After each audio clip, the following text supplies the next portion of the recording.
This short video explains how to buy shares of Jungheinrich Aktie. Jungheinrich is a German maker of forklifts and intralogistics equipment listed on Xetra under the ticker JUN3.DE, and this content is educational only, not financial advice. To trade, you need a broker account, and I'll use eToro as the example to demonstrate the steps. After registering, you must verify your account with an identity document and add funds before placing a trade. Use the platform search bar and enter the ticker JUN3.DE to find the listing.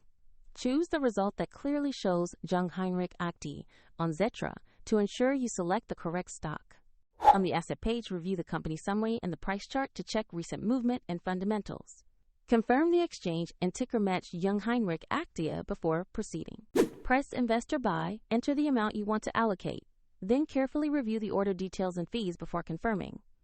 If the market is closed, your order may be queued for the next session, and if you lack sufficient funds, the broker will prompt you to add money before completing the purchase. Once the trade is executed, the new position will appear in your portfolio for tracking.